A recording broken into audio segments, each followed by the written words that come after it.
जय गुरुदेव। मैं सुजीत धार्मिक ज्ञान A to Z में आपका स्वागत करता हूं। आज हम बताने जा रहे हैं कि विश्व प्रसिद्ध सबसे बड़े गुरु, सबसे बड़े तांत्रिक डॉक्टर नारायण दत्त श्रीमाली जी, जिनका नाम सन्यासी नाम स्वामी निखिलेश्वरानंद जी हैं, उनके आवाहन पर कैसे महाकाल आए थे और किस प्रकार समस्त पहाड़ में ऐसा कंपन आया था, समस्त पेड़ के पत्ते ऐसे झड़ रहे थे कि ऐसा लग रहा हो कि एक एक क्षण एक एक वर्ष के समान बीत रहा हो। ऐसा हम जानते हैं किस प्रकार हुआ था। अगर आप इस चैनल को सब्सक्राइब नहीं किए हैं तो सब्सक्राइब कर लें ताकि हमारा मनोबल बढ़े और शेयर लाइक ज़रूर करें। तो ये बात है उन दिनों की जब स्वामी निखिलेश्वरानंद जी हिमालय में ही जीवन यापन कर रहे थे, हिमालय में ही सन्यासी जीवन जी रहे थे। उसी समय उनके जो कुछ शिष्य थे वे उनके हमेशा साथ रहते थे। तो निखिलेश्वरानंद जी जब गुफा में जाते थे सुबह या शाम, तो सुबह को जाते थे तो बिना 10 बजे के बाहर नहीं आते थे और शाम को भी वही दशा रहती थी। बहुत देर तक अंदर में वो साधना करते थे और जब वो साधना करते थे, जाते थे साधना करने के लिए, तो कुछ भी लेकर नहीं जाते थे, लेकिन वहाँ धूप बत्ती पुष्प आदि की सुगंध बाहर अवश्य आती थी। इतनी ऊर्जा थी स्वामी डॉक्टर नारायण दत्त श्रीमाली जी में। तो वही हो रहा था कि एक बार दिन का समय था और बाहर 8-10 शिष्य जो है उनके बैठे हुए थे और बहुत सारे अलग अलग साधक वहाँ पर पहुँचते थे। जिनके पास कोई कष्ट होता था वो लोग भी आ जाते थे और उनकी समस्या का समाधान वो गुफा से निकलने के बाद किया करते थे। उसमें कई साधकों को वो साधना संबंधी निर्देश देते थे। किसी को कोई परेशानी है तो उसका भी हल कर देते थे और जैसे कोई बगलामुखी को सिद्ध करना चाह रहा है और परेशानी आ रही है, देवी प्रत्यक्ष नहीं हो रही थे, इन सभी का वो हल करते थे। आखिर वो देख लेते थे कि कहाँ क्या आपने गलती की है और इस हिसाब से वो उनको निर्देश देते थे और वो फिर साधना में सफलता प्राप्त कर लेते थे। तो एक दिन की बात है कि जब वो ऐसे ही बैठे थे तो बाहर में एक अवधूत आया था। अवधूत यानी कपालिक, आप जानते होंगे और नहीं जानते तो जान लीजिए कि ऐसा अघोर पद्धति का साधक जो अपने सर में मानव खोपड़ी को माला की तरह अगर पहन ले उसे कपालिक कहते हैं, अवधूत कहते हैं और ये अवघड़ समुदाय से होते हैं। उस दिन स्वामी निखिलेश्वरानंद जी कुछ लेट से बाहर निकले और सभी की जो व्यथा थी, सभी की जो परेशानियां थी, सभी के जो मतलब हल नहीं हो रहे थे, साधना संबंधित थी या शरीर संबंधित थी, उन सभी का ये एक बारी बारी करके सभी का निर्देश दिए, सभी को बताएं और स्वस्थ जो बीमार थे उन्हें स्वस्थ करके उसी समय वो भेज रहे थे। लेकिन एक कोने में बैठा वो कपालिक के तरफ देखकर भी अनदेखा कर दिए। उन्हें ऐसा लगा कि हमें देखा ही नहीं और देखकर भी उनसे कुछ बोल नहीं रहे थे। ये बारी बारी से सभी को पूछ लिए, उसको बिल्कुल नहीं पूछे। इसके पीछे अगर क्या कारण हो ये तो वही बता सकते हैं स्वामी डॉक्टर नारायण दत्त श्रीमाली जी।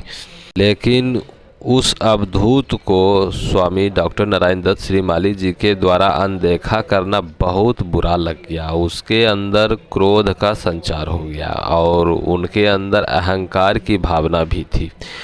तो वो कुछ बोला तो नहीं, लेकिन बैठे बैठे 10 मिनट तक वो पता नहीं कोई मंत्र बुदबुदाता रहा। उसके शायद वो वामाचारी क्रिया कर रखी हो।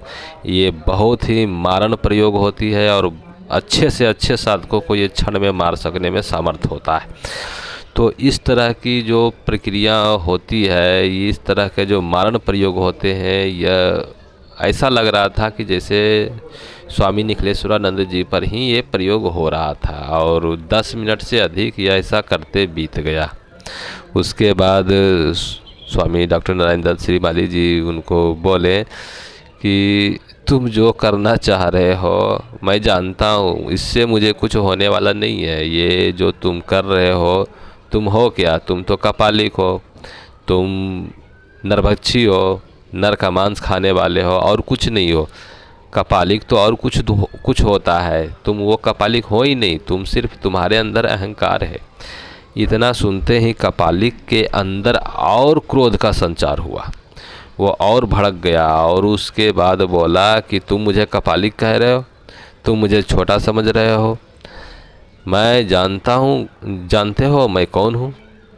अरे मैं साक्षात भैरव हूँ, भैरव। यह बात सुनकर डॉक्टर नारायण दत्त श्रीमाली जी ने कहा कि तुम कोई भैरव नहीं हो, तुम सिर्फ एक नर मांस खाने वाला कपालिक हो, बस और कुछ नहीं। यह मैं कई वर्षों पीछे करके छोड़ दिया हूँ, ये सबसे मुझे कुछ नहीं होने वाला। मैं तुझे साधारण व्यक्ति दिख रहा हूँ।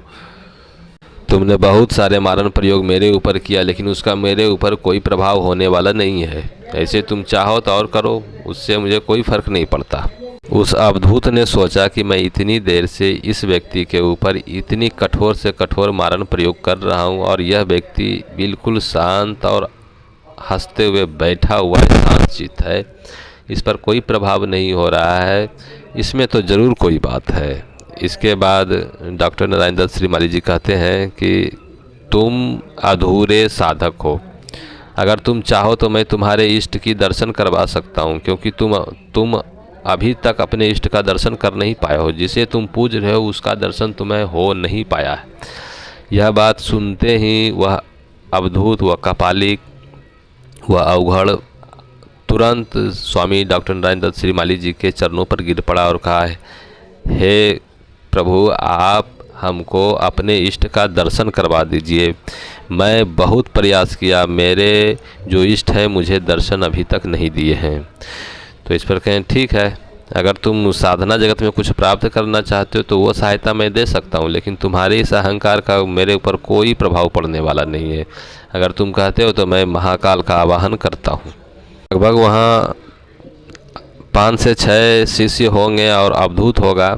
तो इतने के बीच में उन्होंने, डॉक्टर नारायण दत्त श्रीमाली जी ने महाकाल का आवाहन किया। महाकाल मंत्र को जैसे ही पढ़ना शुरू किया और धीरे धीरे वहाँ का वातावरण गर्म होने लगा, जो कि अन्य वातावरण से अलग था। अभी जो सामान्य वातावरण था उससे बहुत अधिक होने लगा। और वहीं पर एक विशाल का पहाड़ था बिल्कुल, और उस पहाड़ को देखते देखते वह पहाड़ ऐसा, महाकाल जब आवाहन हुआ और महाकाल जब प्रत्यक्ष हुए तो वह पहाड़ बिल्कुल ढक गया। पहाड़ से भी बड़े महाकाल का विस्तृत शरीर आ गया सामने। उनके शरीर से बिजली की तरह चिंगारियां फूट रही थी। वहाँ का वातावरण बिल्कुल ज़रूरत से ज़्यादा गर्म हो चुका था और लोगों को बहुत परेशानियां शुरू हो गई। इतना गर्म कि कुछ कहने का नहीं, बर्दाश्त नहीं हो पा रहा था। पहाड़ लग रहा था जैसे अब कांपने को चला है, कांप रहा है, पहाड़ कांप रहे थे, कंपन होने लगा था।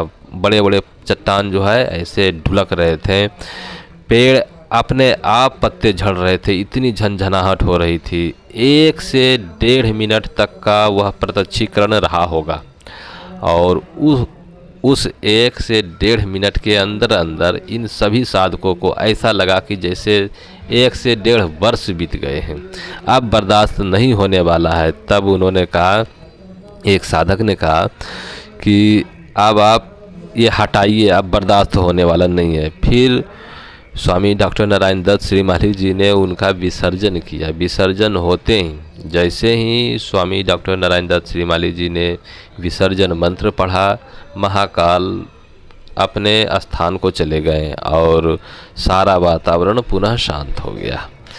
तो यह थी महाकाल प्रत्यक्ष होने का स्वामी डॉक्टर नारायण दत्त श्रीमाली जी के द्वारा यह सत्य घटना।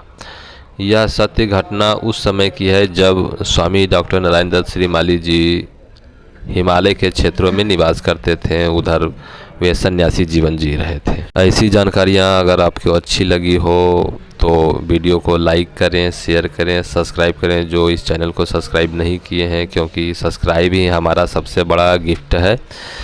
अंत तक देखने के लिए धन्यवाद।